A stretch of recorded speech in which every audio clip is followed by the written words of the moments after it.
তা আমরা পৃথিবীর বুকে এসে সব থেকে বড় যে নিয়ামত পেয়েছি, সেই নিয়ামতটা হচ্ছে যে আমি আপনি বিশ্বনবী মুহাম্মদুর রাসূলুল্লাহ সাল্লাল্লাহু আলাইহি ওয়াসাল্লামের উম্মত উম্মতি হয়ে পৃথিবীতে এসেছি। তার উম্মত উম্মতি বানিয়ে আল্লাহ পাক আমাদেরকে সৌভাগ্যবান করেছেন। আমাদের থেকে বড় ভাগ্যবান আর কেউ নাই। কিন্তু দুঃখের বিষয়, আজকে আমরা সেই নবীর গুণাগুণ, সেই নবীর আদত, আখলাক, চরিত্র, কথাবার্তা, লেনদেন কোনো কিছুই আমার আপনার কাছে নাই। সেই নবীর শিক্ষাটুকু আমার আপনার কাছে নাই। সেই নবীজি সাল্লাল্লাহু আলাইহি ওয়াসাল্লামের শিক্ষা আমাদেরকে গ্রহণ করতে হবে। সেই নবীজি সাল্লাল্লাহু আলাইহি ওয়াসাল্লামের আদত, আখলাক আমাদেরকে গ্রহণ করতে হবে। যদি আমরা সেই আদত, আখলাক, উত্তম চরিত্র মানুষের কাছে তুলে ধরতে পারি, তাহলে সেদিন যেমন ঝাঁকে ঝাঁকে মানুষ নিজেদের ধর্ম পরিত্যাগ করে ইসলাম ধর্মের মধ্যে দাখিল হয়েছিল, আজও আমরা দেখতে পাবো যে মানুষ নিজেদের ধর্ম পরিত্যাগ করে ইসলাম ধর্মের মধ্যে দাখিল হচ্ছে। কিন্তু আমরা তো সেরকম মুসলমান হতে পারি না। আমরা জলসা করিয়েছি, জলসার দিনে 50টা 20টা গরু জবাই করিয়েছি, জবাই করে খেয়ে নিয়েছি, রান্না করে খাইয়ে দিয়েছি মেহমানদেরকে। আমরা মুসলমান হয়েছি, জানাজা হয়েছে, উপস্থিত হয়ে গেছি, জুমার দিন উপস্থিত হয়েছি, ঈদ বকরিদে উপস্থিত হয়ে গেছি। কিন্তু আরো যে কাজ আল্লাহ পাক আমাদেরকে দিয়ে পৃথিবীতে পাঠিয়েছিলেন, সেই কাজগুলি আমরা কেউ করতে পারি না। আমরা এক কথায় প্রতিষ্ঠিত হতে পারি না ইসলামের মধ্যে। ইসলামের হুকুম আহকামকে আমরা বাস্তব জীবনে বাস্তবায়ন করতে পারি না, যে কারণে আজ আমাদেরকে দেখে কেউ পরিবর্তন হচ্ছে না, বরং মানুষ বিগড়ে যাচ্ছে। মুসলমানকে দিবি আর পাবি, বিশ্বাস করছে কেন? আমরা নিজেদেরকে আজকে একেবারে নিম্ন স্তরে পৌঁছে দিয়েছি আমাদের আখলাক চরিত্রটা। অন্যথায় আমার আপনার নবীর আখলাক চরিত্র, আমার আপনার নবীর উত্তম আদত, যে আদতের ব্যাপারে আল্লাহ পাক কোরআনের মধ্যে বলেছেন, ওয়া ইন্নাকা লাআলা খুলুকিন আযীম, ওগো নবী, আপনাকে আমি উত্তম চরিত্রের অধিকারী করে পৃথিবীতে প্রেরণ করেছি। বলুন সুবহানাল্লাহ। উত্তম চরিত্রের অধিকারী বানিয়েছি। কোরআন শরীফের ৪র্থ নম্বর পারার ৫ নম্বর পৃষ্ঠা ২য় নম্বর আয়াতে আল্লাহ রাব্বুল আলামিন বলেন, ফাবিমা রাহমাতিন মিনাল্লাহি লিনতা লাহুম ওয়ালাউ কুনতা ফাযযান গালিযাল কলবি লানফাযু মিন হাওলিক ফা'ফু আনহুম ওয়াস্তাগফির লাহুম ওয়াশাবিরহুম ফিল আমর ফাইযা আযামতা ফাতাওয়াক্কাল আলাল্লাহ ইন্নাল্লাহা ইউহিব্বুল মুতাওয়াক্কিলিন। ওগো নবীজি, আমি আল্লাহ রাব্বুল আলামিন আপনাকে আমার দয়া মায়া রহমতের কারণে আমি রহম করে করম করে আপনাকে রহম দিল করে দুনিয়ার বুকে পাঠিয়েছি। ফাবিমা রাহমাতিন মিনাল্লাহি লিনতা লাহুম, নরম হৃদয়ের মানুষ করে পৃথিবীতে আমি পাঠিয়েছি। আপনার হৃদয়টা যদি পাষাণ হতো, আপনি যদি কঠোর হৃদয়ের হতেন, কিংবা আপনার ভাষা যদি কর্কশ হতো, কর্কশ ভাষী যদি আপনি হতেন, কঠোর হৃদয়ের যদি আপনি হতেন, তাহলে ও নবীজি দেখতেন আপনি কোন মানুষ, কোন সাহাবা আপনার ধারে কাছে যেত না। আমার আপনার নবী ছিলেন নরম হৃদয়, পাষাণ হৃদয়ের করে আল্লাহ পাক পাঠান নাই। পাষাণ হৃদয়ের যদি আল্লাহ পাক করতেন, তাহলে আল্লাহ কি বলছেন? তো কোন সাহাবা, 1,24,000 যে সাহাবা আপনার আশেপাশে ঘুরে বেড়াচ্ছে, যারা সব সময় আপনার জন্য নিজেদের প্রাণ দিতে প্রস্তুত আছে, ওই সাহাবারা আপনার ধারে কাছে কেউ যেত না। ওয়ালাউ কুনতা ফাযযান গালিযাল কলব লানফাযু মিন হাওলিক। এরপর আল্লাহ রাব্বুল আলামিন তার নবী মুহাম্মদুর রাসূলুল্লাহ সাল্লাল্লাহু আলাইহি ওয়াসাল্লামকে কয়েকটি হুকুম দিচ্ছেন। ওগো আমার নবী, আমি আল্লাহ যেহেতু আপনাকে নরম হৃদয়ের করে পৃথিবীর বুকে পাঠিয়েছি, আপনাকে আমি পাষাণ হৃদয় করে পাঠাই নাই, কর্কশ ভাষী করে পাঠাই নাই, বরং নরম ভাষা আপনাকে দিয়েছি আমি। আপনার জবানের মধ্যে আমি আলাদা ধরনের মিষ্টতা দিয়েছি, মিষ্টি ভাষী করে আপনাকে আমি পৃথিবীর বুকে প্রেরণ করেছি। তাই আমার নবী, আপনি 3টি কাজ করুন। 1 নাম্বার হচ্ছে ফাফু আনহুম, যে সাহাবায়ে কেরাম আপনার ধারে কাছে বসে থাকে, আপনার আশেপাশে বসে থাকে, যারা রাত দিন আপনার পাহারাদারি করে, রাত দিন আপনার সেবায় যারা নিয়োজিত, আপনি এক কাজ করুন, তারা যদি কোনো ভুল চুক করে দেয়, তারা যদি আপনার বেয়াদবি করে, তারা যদি আপনার সাথে উঁচু গলায় কথা বলে ফেলে, অতএব আপনি তাদের ওই ভুলটাকে ক্ষমা করে দিন। ফাফু আনহুম, আপনি ক্ষমা করুন। নবীজিকে আল্লাহ পাক ক্ষমা করার হুকুম দিলেন। ও আমার নবী ও বিশ্ব নবী ও মুহাম্মদুর রাসূলুল্লাহ সাল্লাল্লাহু আলাইহি ওয়াসাল্লাম, আপনার উম্মত উম্মতিরা, আমার বান্দা বান্দীরা যখন কোনো ভুল করবে, বেয়াদবি করবে, আপনি তাদের ভুল, তাদের বেয়াদবিকে ক্ষমা করে দিন। এই বেয়াদবি ভুল আমাদের সাথেও যদি কেউ করে, আমাদের সাথে কেউ যদি অন্যায় করে, অত্যাচার করে, আমাদের সাথেও কেউ যদি বেয়াদবি করে, আমাদের কর্তব্য হচ্ছে সেই বেয়াদবি যে করেছে, যে আমার সাথে অন্যায় করেছে, যে আমার উপর জুলুম করেছে, তাকে আমি ক্ষমা করে দিব। ক্ষমা করা দরকার আছে কি নাই? কারণ এই গুণটা আল্লাহ পাক নবীজিকে দিচ্ছেন, আর নবীজি হচ্ছেন সারা বিশ্বের শ্রেষ্ঠ। আল্লাহ রাব্বুল আলামিনের পরে যার মর্তবা, যার স্থান, তিনি হচ্ছেন একমাত্র জনাবে মুহাম্মদুর রাসূলুল্লাহ সাল্লাল্লাহু আলাইহি ওয়াসাল্লাম। সেই বিশ্বনবী মুহাম্মদুর রাসূলুল্লাহ হচ্ছেন শ্রেষ্ঠ। আল্লাহ রাব্বুল আলামিন তাকে যে গুণটা দিচ্ছেন, সেই গুণটা হচ্ছে শ্রেষ্ঠ গুণ। অতএব ওই শ্রেষ্ঠ গুণটা আমাকে আপনাকে গ্রহণ করতে হবে। তাই তো আমার আপনার নবী ঘোষণা করেছেন, সিলমান কাতাআত, তোমার সাথে যে সম্পর্ক ছিন্ন করবে, তুমি তার সাথে সম্পর্ক স্থাপন করো। সিলমান কাতাআত, আমার আপনার নবী বললেন, তোমার সাথে যে সম্পর্ক ছিন্ন করবে, তোমার সাথে যে সম্পর্ক রাখতে চাইবে না, তুমি তার সাথে সম্পর্ক রাখো। ওয়াফু আম্মান যালামাক, 2 নম্বরে বললেন, তোমার উপর যে জুলুম করবে, তুমি তাকে ক্ষমা করো। তোমাকে কেউ মারধর করেছে, তোমার প্রতি অন্যায় অবিচার করেছে, তুমি তাকে ক্ষমা করো। আল্লাহ রাব্বুল আলামিন হুকুম দিয়েছেন নবীকে, নবী আমার হুকুম দিচ্ছেন উম্মত উম্মতিদেরকে। আর এটা নবীজির হুকুম নয়, নবীজি নিজের পক্ষ থেকে কোনো কিছু বলেন না, বরং আল্লাহ রাব্বুল আলামিন যখন যেটা বলার জন্য বলেন, তখন সেটা বলেন। নিজের পক্ষ থেকে কোনো কিছুই তিনি বলেন না। ওমা ইয়ানতিকু আনিল হাওয়া ইন হুয়া ইল্লা ওয়াহয়ুন ইউহা, আমার নবী নিজের পক্ষ থেকে কোনো কিছু বলেন না, বরং আমি আল্লাহ তাকে যা বলার হুকুম দিই তাই তিনি বলেন। কোরআন শরীফে আল্লাহ রাব্বুল আলামিন পরিষ্কার ঘোষণা করেছেন, ওয়ালাউ তাকাওয়ালা আলাইনা বা'দাল আকাওয়িল লাআখাযনা মিনহু বিল ইয়ামিন সুম্মা লাকাতা'না মিনহুল বাতিন, আমার নবী যদি নিজের পক্ষ থেকে কোনো কিছু বানিয়ে বলতো, বানাওয়াটি কথা যদি আমার নবী বলতো, আমি আল্লাহ রাব্বুল আলামিন ডান হস্ত দ্বারা তার জিহ্বাকে ধরে ছিঁড়ে ফেলে দিতাম। কোরআন বলে নিজের পক্ষ থেকে কোনো কিছু বলেন না, যা কিছু বলেন আল্লাহর পক্ষ থেকে। আল্লাহ যেটা হুকুম দেন, নবী আমার সেটা বলেন। 2 নাম্বার বললেন সিলমান কাতাআত ওয়াফু আম্মান যালামাক, তোমার উপর কেউ যদি জুলুম করে, তুমি তাকে ক্ষমা করো।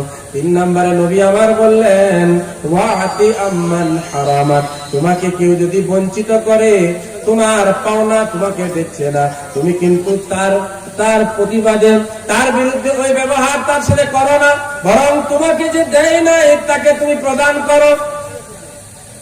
তুতি আম্মান হারামাক, যে তোমাকে বঞ্চিত করেছে তুমি তাকে দান করো। যে তোমাকে কোনোদিন কোনো কিছু দেয় নাই, সে যখন তোমাকে ডাক দিয়েছে, আহ্বান করেছে, তুমি তার বাড়িতে ভালো ভালো জিনিস নিয়ে হাজির হও। এটা আমার আপনার নবী বিশ্ব নবী মুহাম্মদুর রাসূলুল্লাহ সাল্লাল্লাহু আলাইহি ওয়াসাল্লাম ইরশাদ করেছেন।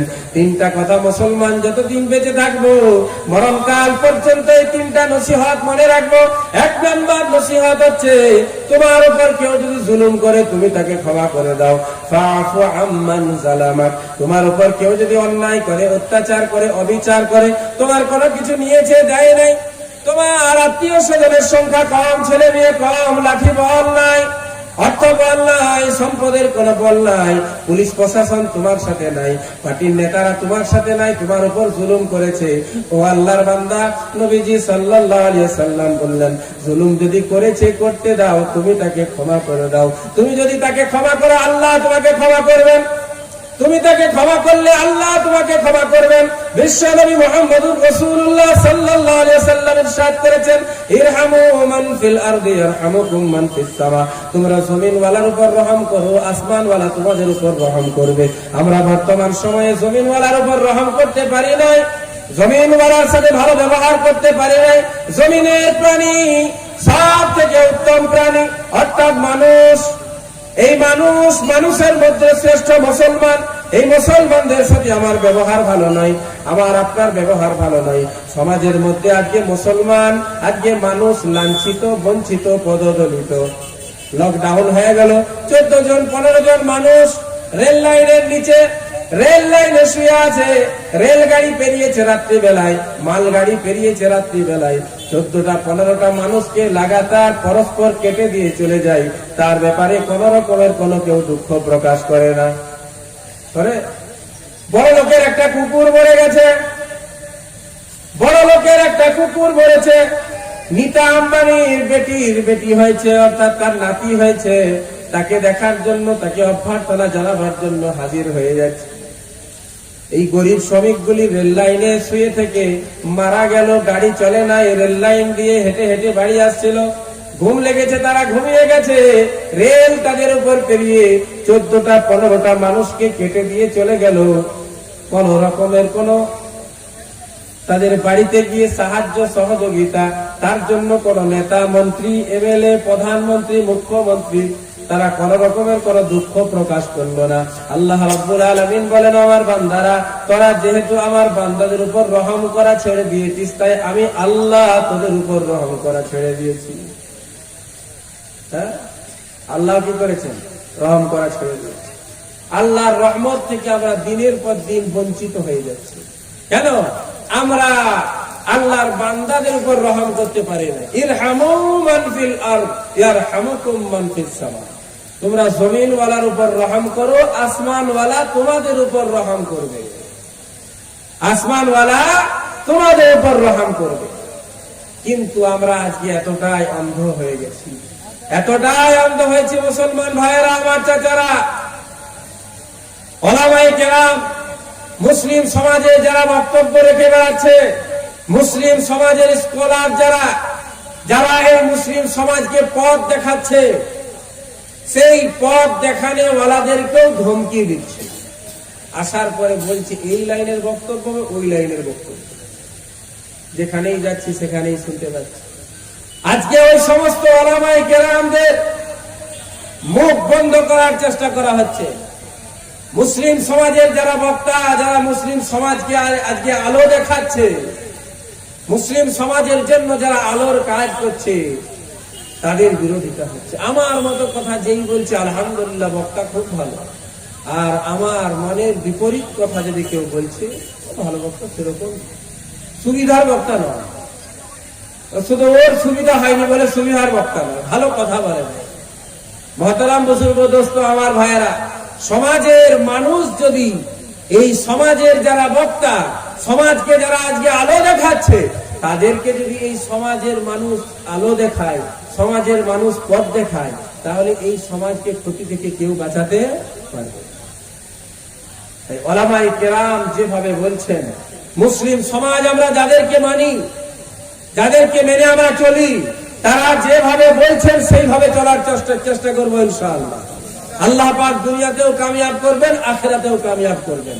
একে অপরকে ক্ষমা করব, মানুষের ভুল হয়েছে তাকে ক্ষমা করব। কেউ আমাকে বঞ্চিত করেছে, আমি তাকে দান করব। কেউ আমার বাড়িতে আসে না, আমি তার বাড়িতে যাব। কিন্তু আমাদের উল্টা হচ্ছে কি, বেটির বিয়েতে কেউ বলছে ঘটি দিয়েছে, বলছে তাহলে ওর বেটির বিয়েতে কি দিব, বলছে তাহলে কাঁসার একটা বাটি দিব। বলছে এবার অমুক ব্যক্তি দাওয়াত দিয়ে গেছে গো, তো তাহলে খাতাটা করে দেখ কি দিয়েছিল, বলছে একটা গ্লাস দিয়েছিল। বলছে তাহলে একটা দুধ খাওয়াবে, গনল দিয়ে বলে নাই। হ্যাঁ, যা দিয়েছে তাই দাও, না দিয়েছে দেওয়ার প্রয়োজন নেই। বলছে অমুক ব্যক্তি দাওয়াত দিয়ে গেছে, বলছে আমার বেটার মুসলমানিতে এসেছিল, বলছে না আসে নাই, তাহলে আমিও যাবো না। এটা আমার আপনার নবীর আচরণ ছিল না, আমার আপনার নবীর ব্যবহার ছিল না। আমার আপনার নবীর ব্যবহার তো শুনেছেন, বিশ্বনবী মুহাম্মদুর রাসূলুল্লাহ সাল্লাল্লাহু আলাইহি ওয়াসাল্লাম রাস্তা দিয়ে, যে রাস্তা দিয়ে পেরিয়ে যেতেন, নবীজির মাথার উপরে ওই ময়লা আবর্জনা একটি বুড়ি ফেলে দিত নবীজির মাথার উপর, যার জন্য আল্লাহ পাক এই পৃথিবী সৃষ্টি করেছেন। একদিন দেখছেন কেউ আর ওই পথে কাঁটা বিছিয়ে রাখে নাই, ময়লা ফেলে রাখে নাই। একদিন পেরিয়েছে, দুদিন পেরিয়েছে, 3 দিন পেরিয়ে গেছে, নবীজি আর থাকতে পারলেন না। সঙ্গে সঙ্গে নবীজি ওই বুড়ি মায়ের বাড়ি চলে গেলেন। বাড়িতে গিয়ে দরওয়াজায় নক করেছেন, আওয়াজ দিয়েছেন, আমি মোহাম্মদ এসেছি, দরওয়াজা খুলো। বেটি তখন মাকে বলছে, মা আজ আর রেহাই নাই, আজ মনে হচ্ছে মেরে ফেলবে। যার মাথায় আমরা ওই ময়লা আবর্জনা ফেলতাম, যার রাস্তায় আমরা কাটা বিছাতাম, আজকে সে তো আমাদের বাড়িতে উপস্থিত হয়ে গেছে, আজ আর বাঁচার কোনো উপায় নাই। নিরুপায় হয়ে মা তখন বেটিকে বলছে, দরওয়াজা খুলো, দেখো কি যা হবে হবে। নবীজি সাল্লাল্লাহু আলাইহি সাল্লাম বাড়ির ভিতরে যখন প্রবেশ করলেন, প্রবেশ করে জিজ্ঞাসা করলেন, বুড়িমা, আমি যে রাস্তা দিয়ে প্রতিদিন পার হয়ে যাই, রাস্তায় প্রতিদিন কাঁটা বিছানো থাকে, আমার মাথার উপর তুমি আবর্জনা ফেলে দাও। আজ কয়েকদিন হয়ে গেল আমার মাথার উপর আবর্জনা তো ফেলে নাই, পথের মধ্যে কাঁটা বিছানো নাই। আমি চিন্তা করলাম হয়তো তোমার শরীর অসুস্থ হয়ে গেছে, কিংবা তুমি মারা গেছো, শরীর অসুস্থ হয়েছে। আমি এজন্য থাকতে না পেরে তোমার খবর নিতে চলে এলাম। তোমাকে আমি মারধর করার জন্য বা প্রতিশোধ গ্রহণ করার জন্য আসি নাই। এই ছিল আমার আপনার নবী, বিশ্ব নবী মুহাম্মদুর রাসূলুল্লাহ সাল্লাল্লাহু আলাইহি সাল্লামের আচরণ। তাই তো তিনি বললেন, ওয়াফু আম্মান যালামাক, তোমার উপর যে জুলুম করবে তুমি তাকে ক্ষমা করে দাও। যে জুলুম করবে তুমি তাকে ক্ষমা করো। মার ধর, লড়াই ঝগড়া, এই লড়াই ঝগড়া বিজয় হয়ে আনে না। লড়াই ঝগড়া আপনাকে জিতাতে পারে না। লড়াই ঝগড়া আপনাকে সম্মানের আসনে আসীন করতে পারে না। সম্মানের আসনে আপনাকে অধিষ্ঠিত করবে যদি আপনি মানুষকে ক্ষমা করেন, যদি আপনি মানুষের পাশে দাঁড়ান, যদি আপনি মানুষকে মহব্বত করেন, ভালোবাসেন। তাহলে দেখবেন ওই যাকে আপনি ক্ষমা করেছেন, যাকে আপনি মাফ করেছেন, সে আপনার জন্য জান দিতেও তৈরি থাকবে। আর যদি আপনি মাফ করেন নাই, সে জুলুম করেছিল, আপনিও তার উপর জুলুম করলেন, কিন্তু এই জুলুমটা তো আপনি সমান সমান করতে পারবেন না। হ্যাঁ, বিশ্বনবী মুহাম্মদুর রাসূলুল্লাহ সাল্লাল্লাহু আলাইহি সাল্লামের চাচা আমির হামজা রাদিয়াল্লাহু তাআলা আনহুকে যখন শহীদ করে দেওয়া হলো, কি মর্মান্তিক ভাবে শহীদ করা হয়েছিল। নবীজি সাল্লাল্লাহু আলাইহি সাল্লাম কসম খেলেন যে আমিও আমার চাচার প্রতিশোধে 70 জন কাফেরকে আমি মারব, হত্যা করব। আল্লাহ পাক বললেন, এই অধিকার তো আপনার নাই, এই অধিকার আপনাকে কে দিয়েছে?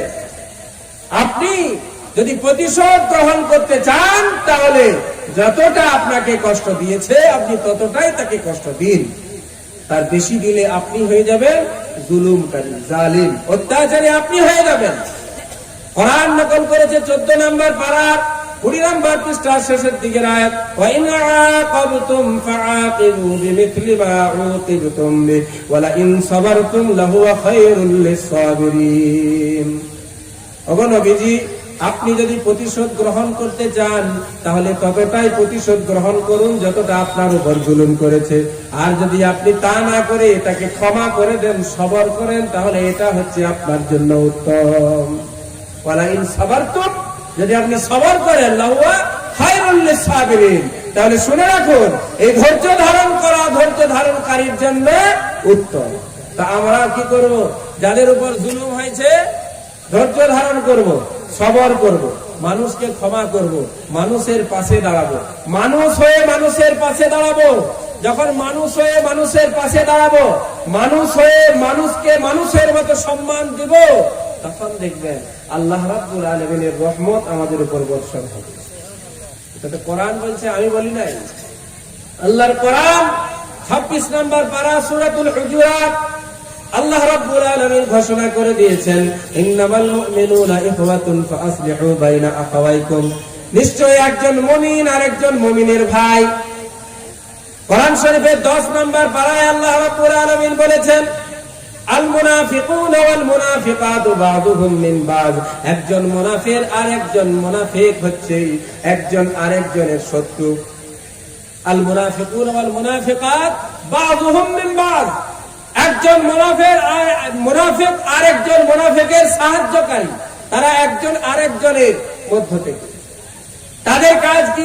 ইয়ামুরুনা বিল মুনকার ওয়া ইয়ানহাউনা আনিল মা'রুফ, ওয়ায়াকবিযুনা আইদিয়াহুম নাসুল্লাহ ফানাসিয়াহুম, তাদের কাজ হচ্ছে তারা মানুষকে কুকর্মের প্রতি আহ্বান করে আর সৎকর্ম থেকে মানুষকে বিরত রাখে।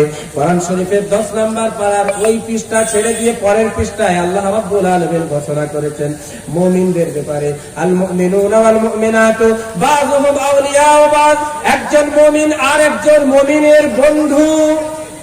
কোরআন বলছে 10 নম্বর পারা আপনি খুলে দেখবেন, আল মুমিনুনা ওয়াল মুমিনাতু বাযুহুম আউলিয়াউ বায, একজন মুমিন আর একজন মুমিনের বন্ধু। এই মুমিনের কাজ কি হচ্ছে? ইয়ামুরুনা বিল মারুফ, মুমিনের কর্ম হচ্ছে, মুমিনের কাজ হচ্ছে একজন মুমিন আর একজন মুমিনকে ভালো কাজের আদেশ দেখাবে, ভালো পথ একজন মুমিন আর একজন মুমিনকে দেখাবে। বিশ্বনবী মুহাম্মদুর রাসূলুল্লাহ সাল্লাল্লাহু আলাইহি ওয়াসাল্লাম হাদিসের মধ্যে বলেছেন, আল মুসলিমু মিরআতুল লিল মুসলিম, একজন মুসলমান অপর মুসলমানের জন্য আয়না স্বরূপ। আয়না আমরা যখন দেখি, আয়নার সামনে দাঁড়ালে আমার মুখের মধ্যে কোনো দাগ ধাব্বা যদি থাকে, আয়না আমাকে বলে দেয় তোমার মুখমণ্ডলে দাগ আছে, তোমার মুখমণ্ডলে দাগ আছে। আয়না আমাকে বলে দেয়, বলে কি বলে না? আয়না যখন আমাকে আমার দাগ ধাব্বা দেখিয়ে দেয়, আমার ভুলটা আমাকে ধরিয়ে দেয়। সমাজের কোন বুদ্ধিমান মানুষ, বোকা মানুষ এমন নাই যে আয়নাটাকে বলে তোর এত বড় আস্পর্ধা, তুই আমাকে ভুল ধরেছিস, আমার ভুল ধরেছিস, আমার চেহারায় দাগ আছে বলে দিয়েছিস। সঙ্গে সঙ্গে আয়নাকে কি করেছে? একবারে 2 তলার উপর থেকে নিচে ফেলেছে। শুনেছেন? শুনেছেন? শুনেন না? ঘটনা এরকম ঘটে না। আয়নার কাজই হচ্ছে যে তার কাছে দাঁড়াবে সে তাকে বলে দিবে আয়না যে তোমার মুখমণ্ডলে দাগ আছে, তুমি যে চুলগুলো কলম করেছো সঠিক হয়নি, এ আরেকবার কর। আয়না বলবে। রাগে কেউ আয়নাকে ফেলে দেয় না, আয়নার সাথে রাগও করে, রাড়ি দেয় না, হ্যাঁ তোর সাথে কথাবার্তা বলবো, ঢাক দিয়ে রেখে দিয়েছে করে। কিন্তু মুসলমান ভাইয়েরা, আমার আপনার নবী বিশ্ব নবী মুহাম্মদুর রাসূলুল্লাহ সাল্লাল্লাহু আলাইহি ওয়াসাল্লাম বললেন, আল মুসলিমু মিরআতুল লিল মুসলিম, একজন মুমিন একজন মুসলমান আর একজন মুসলমানের জন্য আয়না স্বরূপ। অর্থাৎ একজন মুসলমান যদি কোনো ক্ষতির কাজ করে, একজন মুসলমান যদি কুকর্ম করে, একজন মুসলমান আরেকজন মুসলমানের উপর জুলুম করছে, অন্যায় করছে, অত্যাচার করছে, লুটে পুটে চেটে পেটে খাচ্ছে, এই মুসলমান যদি হয়, সে ওই মুসলমানের এই কর্মকাণ্ড দেখে সহ্য করতে পারবে না। কারণ আল্লাহ রাব্বুল আলামিন পবিত্র কোরআনের মধ্যে বলেছেন, ইয়া আইয়ুহাল্লাযীনা আমানু কু আনফুসাকুম ওয়া আহলিকুম নারা, হে ঈমানদারেরা, হে বিশ্বাসীগণেরা, তোমরা এক কাজ করো, নিজেদেরকে জাহান্নামের আগুন থেকে বাঁচাও আর নিজের আহলবর্গকে জাহান্নামের আগুন থেকে বাঁচাও। আপনি মনে করবেন এখানে তো আল্লাহ পাক নিজেকে বাঁচানোর কথা, নিজের পরিবার পরিজনকে বাঁচানোর কথা বলেছেন। আজ আমরা যখন কথা বলি তখন বলে তুমি নিজের ঘর সামলাও, নিজের গ্রাম বাগাও, নিজেকে ঠিক রাখো, সমাজের চিন্তা করতে তোমাকে হবে না। আরে তুমি বলার কে? আল্লাহ রাব্বুল আলামিন তো দায়িত্ব দিয়েছেন। বিশ্বনবী মুহাম্মদুর রাসূলুল্লাহ সাল্লাল্লাহু আলাইহি ওয়াসাল্লামকে আল্লাহ রাব্বুল আলামিন দায়িত্ব দিলেন। প্রথমে আল্লাহ পাক বললেন, ওয়ানজির আশীরাতাকাল আকরাবিন, প্রথম বললেন তুমি ওয়ামুর আহলাকা বিসসালাহ ওয়াসতাবির আলাইহা, ও আমার নবী, আপনি নিজের পরিবার পরিজনকে নামাজ পড়ার হুকুম দিন এবং নিজেও নামাজ পড়ুন, তার উপর চিরস্থায়ী করুন। এই আমাদের মতো খামখেয়ালি নামাজি নয়। আলু সিজন এসছে, নামাজ ছেড়ে দিয়েছে, আলু লাগাবার সময় নামাজ নাই, আলু তাড়ার সময় নামাজ নাই, আবার এই ধান লাগাবে নামাজ নাই, ধান কাটার সময় নামাজ নাই। আল্লাহ বলছে তাহলে মাঝখানের সময়টাই আমি দায়িত্বটা নিব নাই, লাগাবার সময় বৃষ্টি দিয়েছি, কাটার সময় তুমি বৃষ্টি দিও, বুঝছে না?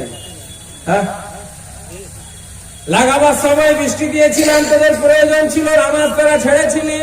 ও মুসলমান, চিন্তার কোনো কারণ নাই, ধানগুলো যখন ফুলে যাবে, পেকে যাবে, আমি আল্লাহ রাব্বুল আলামিন এমন বৃষ্টি দিব, তোকে সহ মাঠে শুইয়ে দিব। শুয়াই না, চাষিকে সহ শুইয়ে দিব। ধান লাগাবার সময় নামাজ নাই, কাটার সময় নামাজ নাই, আলু লাগাবার সময় নামাজ নাই, কাটার সময় নামাজ নাই। বিয়ে বাড়ি হচ্ছে, বাড়িতে নামাজ ছেড়ে দিয়েছে, মা মারা গেছে, নামাজ ছেড়ে দিয়েছে। মরে গেলে নামাজ পড়তে হবে না ছাড়তে হবে? বাড়ির মধ্যে কেউ মারা গেছে, ছেলে আমার মারা গেছে, আব্বা আমার মারা গেছে, তার ওই মৃত্যু দেখে নামাজের কথা বেশি মনে পড়তে হবে। কিন্তু আমাদের সমাজের অবস্থা হচ্ছে আলাদা।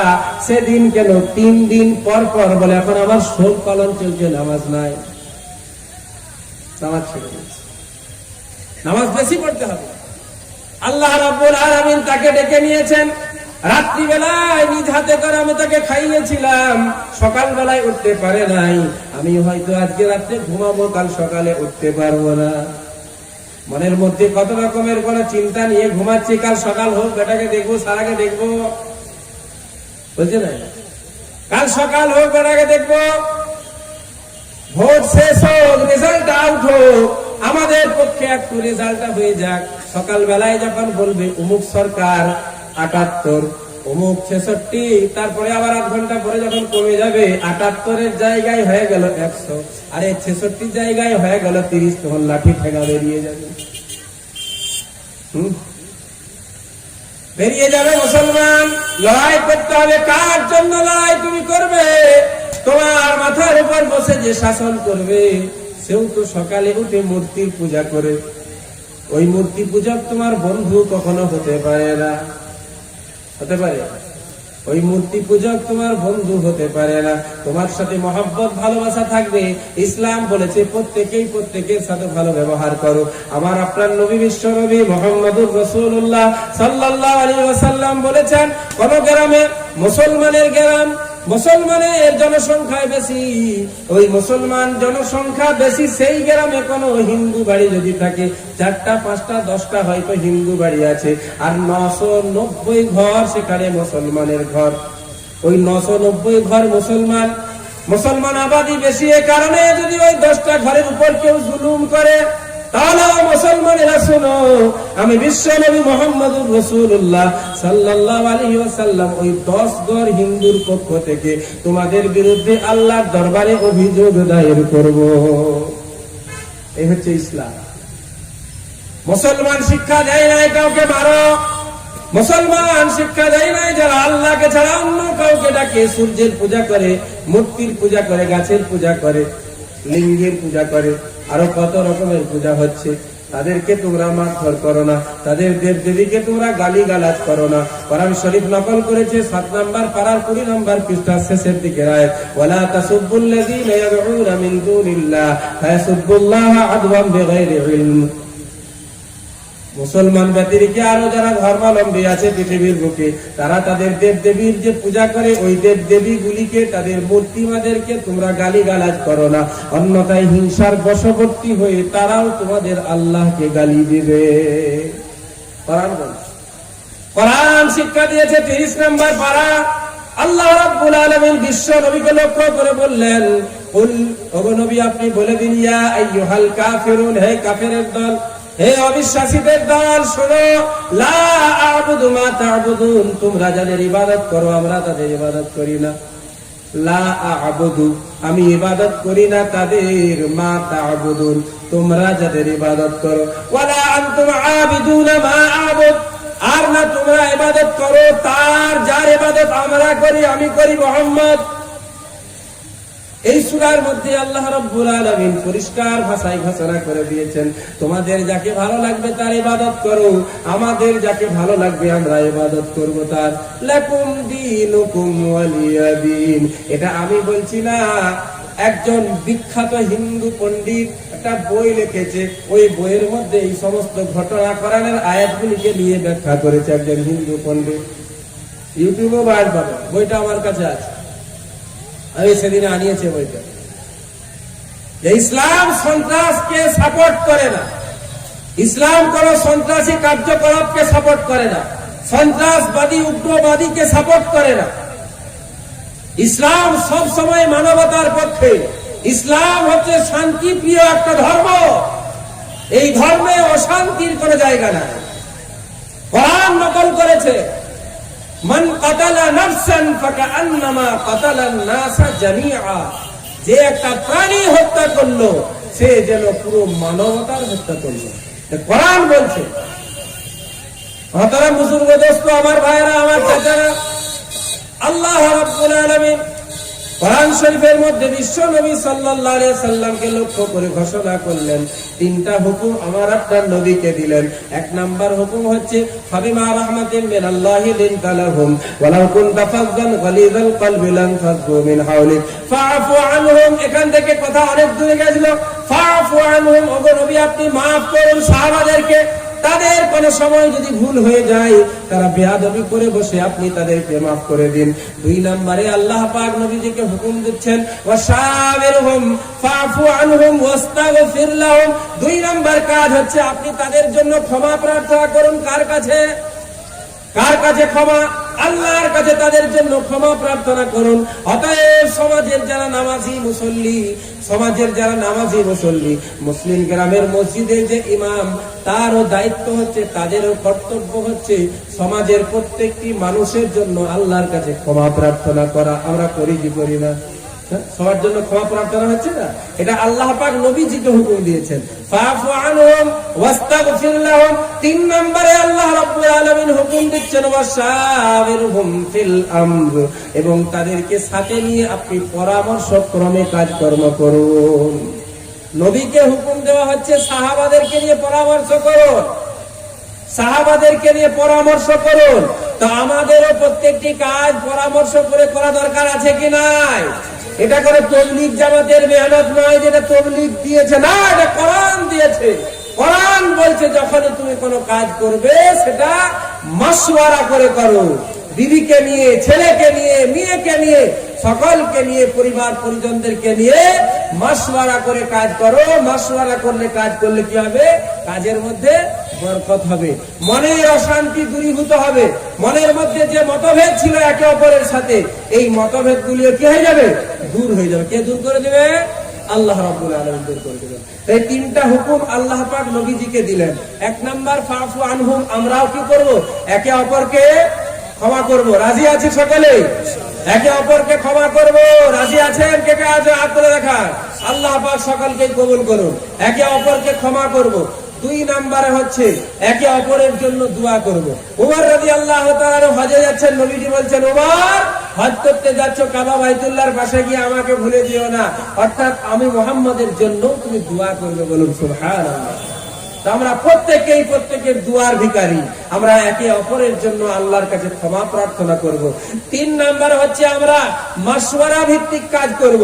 সমাজ যার দ্বারা ভালোভাবে পরিচালিত হবে, তাকে আমরা সমাজ পরিচালনার দায়িত্ব দিব। কিন্তু আমাদের তো এখানে মুর্দা দোষ আছে। এটা ও সিপিএম এর লোক, ও বিজেপির লোক, ও আরএসএস এর লোক, ও অমুকের লোক, তুমুকের লোক। হ্যাঁ, কালকে যখন তোমার পার্টি চলে যাবে তখন ওরাও তো ও তৃণমূলের লোক, তো ভাবে ভালো লোকটা আনবে কোথা থেকে? বুঝছে না? সমাজ যার দ্বারা সমাজের উপকার হবে, যে সমাজটাকে ভালোভাবে পরিচালনা করতে পারবে, তাকে দায়িত্ব দেওয়া দরকার আছে। ওয়াশাবিরহুম ফিল আমর, ওগো নবী আপনি সকলের সাথে, সাহাবাদের সাথে মাশওয়ারা ভিত্তিক কাজ করুন। অতএব আমাকে আপনাকেও মাশওয়ারা ভিত্তিক কাজ করতে হবে। সমাজের যারা বুদ্ধিজীবী, সমাজসেবী, যাদের কাছে বিদ্যা বুদ্ধি আছে, যারা সমাজটাকে ভালোভাবে পরিচালনা করতে পারবে, সে যদি কোনো বিরোধী দলেরও হয়, আমাকে তার কাছ থেকে মাশওয়ারা নেওয়ার দরকার আছে। আছে কি না? আছে কি নাই? যতই বিরোধী হোক, আমাদের আসল দলে কিন্তু সে একই দলে, ঠিক কিনা? একই দলের আমরা, আমাদের মধ্যে কোনো মতভেদ নাই। তো যে কথা আমি বলছিলাম, মুসলমান ভাইরা আমার, আল্লাহ রাব্বুল আলামিন পবিত্র কোরআনের 28 নম্বর পারা সূরাতুল মুজাদালার 21 নম্বর আয়াতের মধ্যে ঘোষণা করেছেন, লা তাজিদু কওমান ইউমিনুনা বিল্লাহি ওয়াল ইয়াউমিল আখির ইউআদ্দুনা মান আদাল্লাহা ওয়া রাসূলাহু ওয়ালাউ কানু আবাআহুম আও আবনাআহুম আও ইখওয়ানাহুম আও আশীরাতাহুম উলাইকা কাতাবা ফি কুলুবিহিমুল ঈমান ওয়া আইয়াদাহুম বিরূহিম মিন ওয়া ইদখিলুহুম জান্নাতিন তাজরি মিন তাহতিহাল আনহারু খালিদিনা ফিহা আবাদা রাদিয়াল্লাহু আনহুম ওয়া রাদু আনহু উলাইকা হিজবুল্লাহ আলা ইন্না হিজবাল্লাহি হুমুল মুফলিহুন। কোরআন শরীফের 28 নম্বর পারা 58 নম্বর সূরা 21 নম্বর আয়াত। আল্লাহ রাব্বুল আলামিন আমাদের বর্তমান পরিস্থিতিকে বর্ণনা করেছেন। আজকে এখানে জলসা আছে, আমি এই আয়াতটা পড়েছি, কিন্তু এর অর্থের প্রতি আমি এত গুরুত্ব দিই নাই। কালকে মসজিদে বসে আছি, হঠাৎ করে এই আয়াতগুলি পড়তে পড়তে ইস্তাহওয়াযা আলাইহিমুশ শাইতান, তাদের উপর শয়তান প্রভাব বিস্তার করেছে, তাদের অন্তরের মধ্যে শয়তান ঘর বানিয়ে নিয়েছে।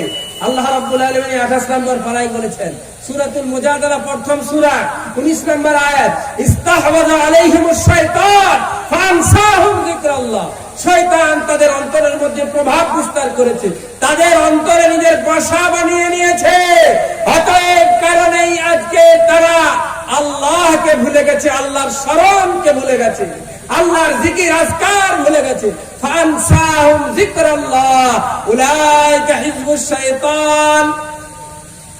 আল্লাহ রাব্বুল আলামিন বলেন, উলাইকা হিজবুশ শাইতান, এরা হচ্ছে শয়তানের দল। আমি যদি বলি রাগ হয়ে যাবে, এটা কে বলছে? আল্লাহ। যাদের অন্তরে শয়তান প্রভাব বিস্তার করেছে, যাদের অন্তরে কোরআন দাগ টানতে পারে না, হাদিস দাগ টানতে পারে না, যাদের অন্তরের মধ্যে গোলাম আহমদ মুর্তজার বক্তব্য দাগ টানতে পারে না, যাদের অন্তরের মধ্যে হাফিজুর রহমানের কথা অর্থাৎ কোরআন হাদিসের কথাও অন্তরের মধ্যে দাগ টানতে পারে না, তা সত্ত্বেও মুসলমান হয়ে মুসলমানের মাথার উপর অস্ত্র চালায়, মুসলমান হয়ে মুসলমানের ঘর ভাঙচুর করে, মুসলমান হয়ে মুসলমানের উপর জরিমানা করে, এই সমস্ত কর্মকাণ্ড থেকে বিরত থাকতে পারে না, তাদের জন্য আল্লাহ রাব্বুল আলামিন বলেন, ইস্তাহওয়াযা আলাইহিমুশ শাইতান ফাআনসাহুম যিকরাল্লাহ। এদের অন্তরের মধ্যে শয়তান প্রভাব বিস্তার করেছে, শয়তান এদের অন্তরের মধ্যে বাসা বানিয়ে নিয়েছে, ঘর বানিয়ে নিয়েছে। ফাআনসাহুম যিকরাল্লাহ, অতএব কারণে শয়তান তাদেরকে আল্লাহর স্মরণ ভুলিয়ে দিয়েছে। বলুন নাউযুবিল্লাহ। আল্লাহ রাব্বুল আলামিন আগে বলেন, উলাইকা হিজবুশ শাইতান, এরা হচ্ছে শয়তানের দল। আলা ইন্না হিজবাশ শাইতানি হুমুল খাসিরুন, খবরদার কান খুলে শোনো, যারা হচ্ছে শয়তানের দল তারাই হচ্ছে আসল ক্ষতিগ্রস্ত। কোরআন 28 নম্বর পারা সূরাতুল মুজাদালা 19 নম্বর আয়াত, ফাআনসাহুম যিকরাল্লাহ উলাইকা হিজবুশ শাইতান আলা ইন্না হিজবাশ শাইতান হুমুল খাসিরুন। দুনিয়াতেও তারা পথভ্রষ্ট আর আখিরাতেও ক্ষতিগ্রস্ত। তাদেরকে এই ক্ষতি থেকে কেউ বাঁচাতে পারবে না। লান তুগনিয়া আনহুম আমওয়ালুহুম ওয়ালা আওলাদুহুম মিনাল্লাহি শাইআ উলাইকা আসহাবুন নারি হুম ফিহা খালিদুন। সেদিন ওই কিয়ামতের দিন তাদেরকে তাদের ধন সম্পদ, তাদের আল আওলাদ, সন্তান সন্ততি আমার জাহান্নামের আগুন থেকে বাঁচাতে পারবে না, রক্ষা করতে পারবে না। উলাইকা আসহাবুন নার, এরা হচ্ছে জাহান্নামী। হুম ফিহা খালিদুন, এরা চিরকাল জাহান্নামের মধ্যে বসবাস করবে, চিরকাল জাহান্নামে বসবাস করবে। ইয়াউমা ইয়াবাসুহুমুল্লাহু জামিআ। মুসলমান সমাজের ভাইরা আমার, আমাদের বর্তমান পরিস্থিতি হুবহু আল্লাহ রাব্বুল আলামিন পবিত্র কোরআনের মধ্যে ঘোষণা করে দিয়েছেন।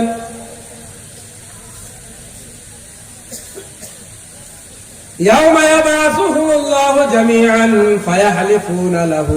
কাল কিয়ামতের দিন যখন এরা উত্থিত হবে, কাল কিয়ামতের দিন যখন কবর থেকে এদেরকে জীবিত করা হবে, হাসরের ময়দানে উপস্থিত হবে, আজকে সবাই বলছে খেলা হবে, খেলা হবে, বলছে না?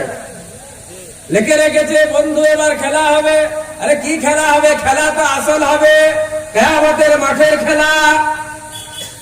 সেই খেলা থেকে বাঁচার জন্য আমাদের প্রস্তুতি নেওয়া দরকার আছে। সেদিন খেলা হবে। আল্লাহ নিজে পবিত্র কোরআনে 13 নম্বর পারায় ঘোষণা করে দিয়েছেন, ওয়া বারাজু লিল্লাহি জামিআন ফাকালা যুআফাউ লিল্লাযিনা ইসতাকবারু ইন্না কুন্না লাকুম তাবাআ ফাহাল আনতুম মুগনুনা আন্না মিন আযাবিল্লাহি মিন শাই।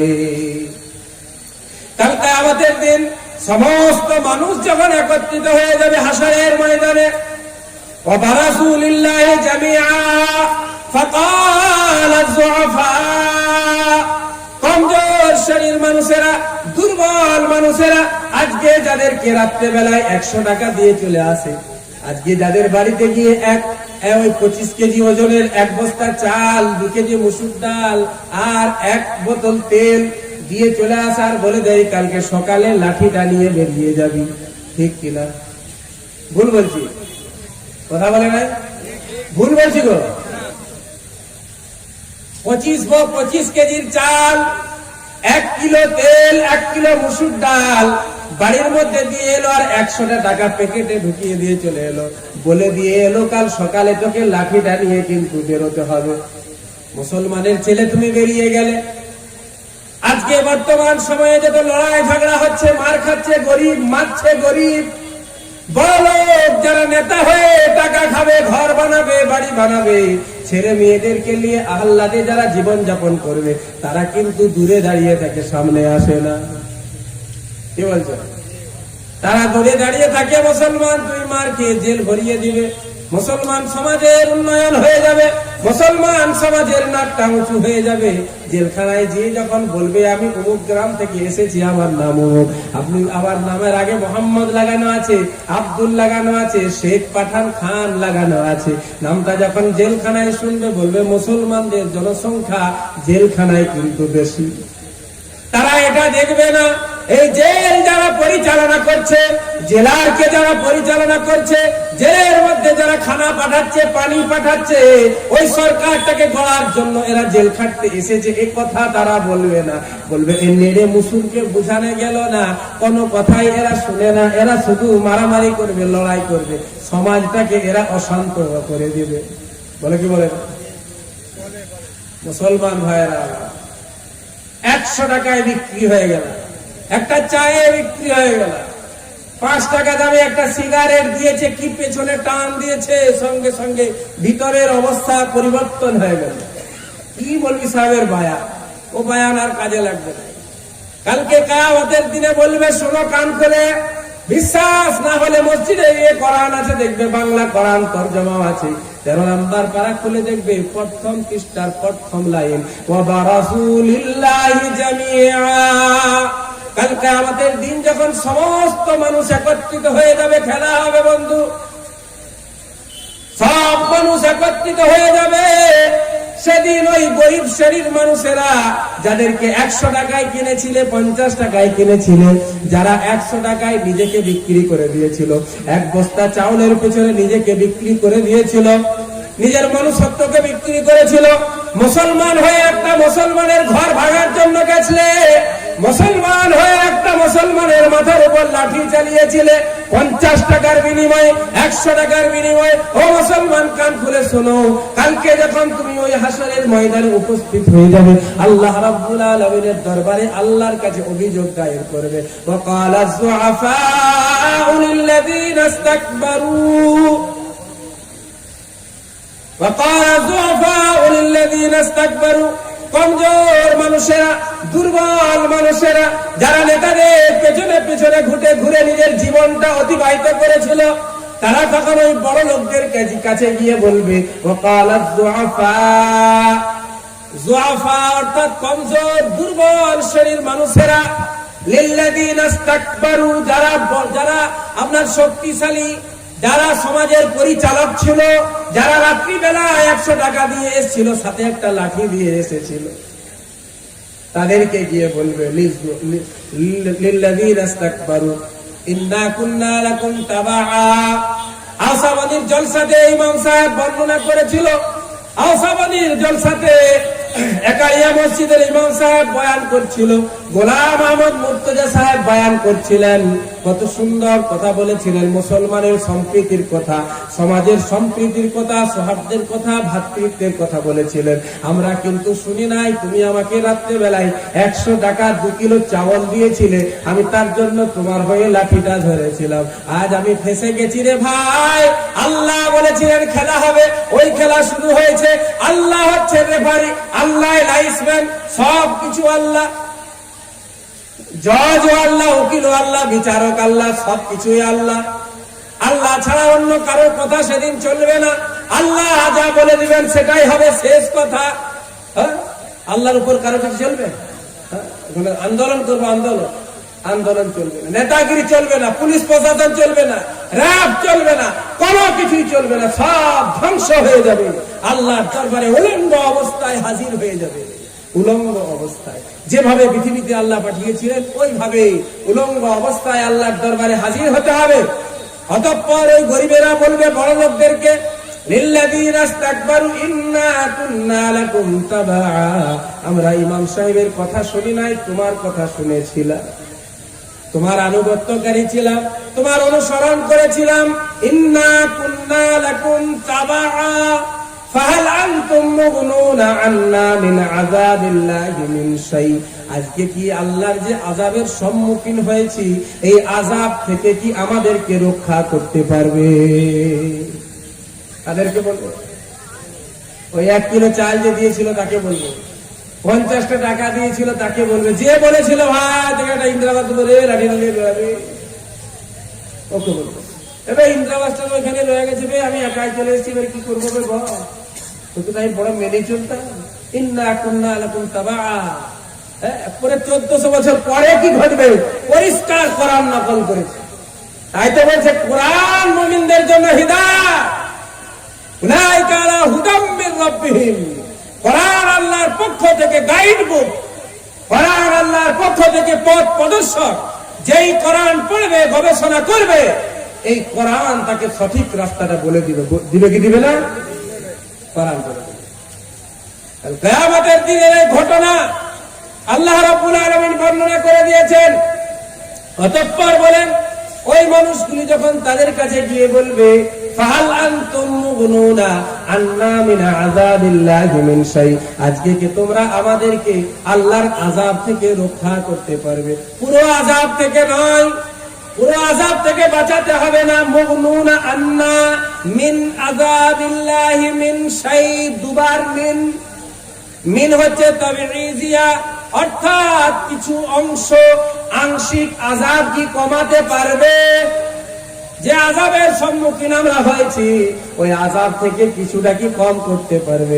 ফাহাল আনতুম মুগনুনা আন্না মিন আযাবিল্লাহি মিন শাই, তখন ওই বড় লোকেরা জবাব দিবে, নেতারা জবাব দিবে, নেত্রীরা জবাব দিবে, লাউ হাদানাল্লাহু লাহাদাইনাকুম, আল্লাহ যদি আমাদেরকে হিদায়াত দিতেন, আল্লাহ যদি আমাদেরকে পথ দেখাতেন, অবশ্যই অবশ্যই আমরাও তোমাদেরকে পথ দেখাতাম। আমরাও সেদিন পথভ্রষ্ট ছিলাম, আর আমাদের পথে চলে তোমরাও পথভ্রষ্ট হয়েছো। আজকে তাদের সাথে তো সব বন্ধুত্ব, হ্যাঁ, আজকে তাদের সাথে সব বন্ধুত্ব, ইমাম সাহেবদের সাথে বন্ধুত্ব নাই, ওলামাদের সাথে বন্ধুত্ব নাই। আপনার যে হিতাকাঙ্ক্ষী, আপনাকে যে মহব্বত করে, আপনার দুনিয়া আখেরাতকে যে গুছিয়ে দিতে চায়, তার তো আপনি শত্রু। আপনি তো বলছেন মৌলবীদের কোনো কাজ না, ওরা যাকে ভালো বলবে তাকেই ভালো বলতে হবে। ওলামায়ে কেরাম যে পথ দেখাবে, যাদেরকে আমরা গাইড মনে করছি, যাদেরকে আমরা রাহবার বলে মনে করছি, যাদেরকে আমরা এই জলসাতে নিয়ে আসছি বক্তব্য শোনার জন্য, তো তার বক্তব্য শোনার জন্য যখন আমি তাকে আনছি, সে আমার রাহবার হলেন কি হলেন না? সে আমার পথ প্রদর্শক হলেন কি হলেন না? তো এই পথ প্রদর্শকের কথা শুনতে হবে না? পথ প্রদর্শক সত্য কথা বলছে। যা আজকে এই বর্তমান পরিস্থিতি যেটা পশ্চিম বাংলায় তৈরি হয়েছে, পশ্চিম বাংলা নয় বরং সারা ভারতবর্ষ জুড়ে যে পরিস্থিতি তৈরি হয়েছে, এই বর্তমান পরিস্থিতিতে যদি হাফিজুর রহমান আমাকে আপনারা ভালোবাসেন, আমি কিছু বক্তব্য তো শিখে গেলাম, আর ওই 200-500 মানুষকে নিয়ে আমি হঠাৎ করে একদিন ঘোষণা করে দিলাম আমি হাফিজুর রহমান হচ্ছি নূরের তৈরি, বলবেন না নাউজুবিল্লাহ? আমি হাফিজুর রহমান হচ্ছি নূরের তৈরি, ঘোষণা তোলপাড় হয়ে গেল, পুরো পশ্চিম বাংলা জুড়ে তোলপাড়। হ্যাঁ, একারিয়ার ইমাম সাহেব নূরের তৈরি। এরপর মোনাজারা হবে। আমার তো কিছু ভক্ত আছে অন্ধ, ওরাও আমার হয়ে গেছে, আর ওলামায়ে হাক্কানি যারা তারাও এসছে। কিন্তু সব সময় ওই মোনাজারায় কি হয়, যারা বাতিলপন্থী হয় তারা লাঠি ছটা নিয়ে যায়, দিয়ে ওই লড়াই ঝগড়া করে ঝামেলা শেষ করে দেয়, দিয়ে বলে আমরা জিতে গেছি। তো এরকম হলো একবার। আবার কিছুদিন পার হওয়ার পর কি বললো, আমার উপর যে দরুদ পড়বে না সে কাফির। নাউযুবিল্লাহ বলবেন না? রেজাল্ট আউট হওয়ার পর বলুন, আমার উপর যে দরুদ পড়বে না সে কাফের, সে মুসলমান নয়। আরো ভাইরা বেশ কথা বলছে রে। তখন ওই ভক্তদের কাছে যখন বলছি, দেখছিস তোদের ওই হুজুর কি কথা বলছে, বলছে নিশ্চয়ই দলিল আছে তাছাড়া বলবে কেন? কি লোক দেখেছে? নিশ্চয়ই বলছে দলিল আছে তাছাড়া বলবে কেন? দলিল আছে, আর দলিল তো দেখাচ্ছে না। বলছে আমার দলিল আছে। কোথায় আছে? বলছে ও দেখানো যাবে না। এই ভাইরাল হলো, মোটামুটি আরো 2 লক্ষ ওর ক্যান্ডিডেট বেড়ে গেল। আবার কিছুদিন পর ঘোষণা করে দিল কি হ্যাঁ, তবলিগের যত আমির আছে ও বেটাদেরকে যেখানেই পাবে সেখানেই বেঁধে ফেলো। আরো ভাইরাল হয়ে গেল। আবার কিছুদিন পার হওয়ার পর কি ঘোষণা দিল, তবলিগ ওয়ালারাই হচ্ছে আসলে সন্ত্রাসবাদী, তবলিগ ওয়ালারা আমেরিকার থেকে টাকা পায়, আমেরিকার টাকা এরা তবলিগ করে বেড়াচ্ছে। অতএব শুনো, যখনই তাদেরকে রাস্তাঘাটে কোথাও পাবে তাকে মারলে কাফের মারার নেকি পাবে। হ্যাঁ, এই ঘোষণা দিতে তো আরো ভাইরাল। ওই অন্ধ সমাজে ভাইরাল হয়ে গেল। হাফিজুর রহমান একাডের ইমাম সাহেব ঘোষণা দিয়েছে, বলছে নিশ্চয়ই দলিল আছে তাছাড়া বলবে কেন? হ্যাঁ, নিশ্চয়ই দলিল আছে তাছাড়া বলবে কেন? আজকে যখন দেখছি ভাইরাল হয়ে গেছে, অনেক লোক আমার হয়ে গেল, তারপরে এইবার হাফিজুর রহমান চালাকি করে আর একটা ঘোষণা করলো, আমি এই ধাদিকা, একারিয়া, বনকাটি, ফুলমণিপুর, বেনাচাবড়া, আশাবাদী আর এই দোলবাগান, শিরোমণি, ললিতপুর সব নিয়ে এই এলাকায় একটা আমি নলেজ সিটি কায়েম করব। কি সিটি? কি সিটি গো? নলেজ সিটি কায়েম করব। অতএব যারা আমার ভক্ত আছো তাদের দায়িত্ব হচ্ছে একটা করে ইট আর 100 করে টাকা নিয়ে আসতে হবে। এই দেখতে তো ভক্তের সংখ্যা আরো বেশি। হ্যাঁ, তাহলে এরপর কি করতে হবে? বলছে হাফিজুর রহমান, আমি তো যে গ্রামে বাবু ইমামতি করি বহুত বড় গ্রাম, এরা আমাকে একাই ভোট দিল, আমার সিট পেয়ে গেছে, তাহলে আমি কি করবো? এখন ভোটে নেব। মুসলমান ভাইরা আমার, আমি হাফিজুর রহমান সিদ্দিকী, হাশমি, কুরাইশি যত রকমের লকব আছে সব লকব লাগিয়ে দিলাম। তারপরে আমি ওই রাজনীতিতে চলে এলাম, ভোটে আমি দাঁড়িয়ে গেলাম। মুসলমান হিসাবে দায়িত্ব হচ্ছে, কর্তব্য হচ্ছে, মুসলমান তুমি নিজের ভোটটাকে বিভাজন করো না, মুসলমান তুমি তোমার ভোটটাকে ভাগ করো না। যদিও হাফিজুর রহমান না, কাবা শরীফের ইমাম সাহেব এসে যদি ভোটে দাঁড়ায়, বর্তমান পরিস্থিতির পরিপ্রেক্ষিতে ওই কাবা শরীফের ইমাম সাহেবকেও ভোটটা দেওয়া যাবে না, যাবে না, যাবে না। মনে থাকবে? এই কথা বলে দিলে বলছো বিরোধী। আরে বাবা, বিরোধিতার কিছু নাই। আল্লাহ যাকে সরকারে আনবে সে আসবে। আমি যতই বিরোধিতা করি, আমি মৌলভী সাহেবের শক্তি নাই, আমি বক্তার শক্তি নাই যে আমি এই মানুষকে সামনে বায়ান বক্তব্য করে আমি মানুষগুলিকে খেটে দিব, ওরা আমাকে ভোট দিবে না, তোমাকে ভোট দিয়ে দিবে না। আল্লাহ রাব্বুল আলামিন যার আঙুল যেখানে চালাবেন, আল্লাহ রাব্বুল আলামিন যার জন্য পশ্চিম বাংলার সরকারের এই গতিটা লিখে রেখেছেন, সেই গতিতে আসবে। আমি যতই হৈ হুল্লোড় করি না কেন। কোরআন বলছে, কুলিল্লাহুম্মা মালিকাল মুলকি তুতিল মুলকা মান তাশা ওয়া তানজিউল মুলকা মিম্মান তাশা ওয়া তুইজ্জু মান তাশা ওয়া তুযিল্লু মান তাশা বিয়াদিকাল খায়র ইন্নাকা আলা কুল্লি শাইইন কাদির। ওগো নবীজি, আপনি জানিয়ে দিন এই বিশ্ববাসীকে, আপনি বিশ্বের মানুষকে বলে দিন, আল্লাহ রাব্বুল আলামিন হচ্ছেন মালিক। তিনি যাকে চান তাকে রাজত্ব দান করেন, আবার যাকে চান তার কাছ থেকে রাজত্ব ছিনিয়ে নেন। তিনি যাকে চান তাকে ইজ্জত সম্মান দান করেন, আবার যাকে চান তিনি জলিল করে দেন, বেইজ্জত করে দেন। এই সব কিছু, সমস্ত মঙ্গল কিন্তু আল্লাহ রাব্বুল আলামিনের হাতেই নিহিত। ঠিক কি না? হ্যাঁ, বিশ্বাস আছে কি নাই মুসলমান? আছে কি নাই বিশ্বাস? হাত তুলে বলুন বিশ্বাস আছে। আল্লাহ কবুল করুন। তো যখন বিশ্বাস আছে এত মাতব্বই কিসে? আল্লাহ যার জন্য পছন্দ করবে, সমাজের হিতে যেটা ভালো হবে, আল্লাহ তাকে কবুল করবেন।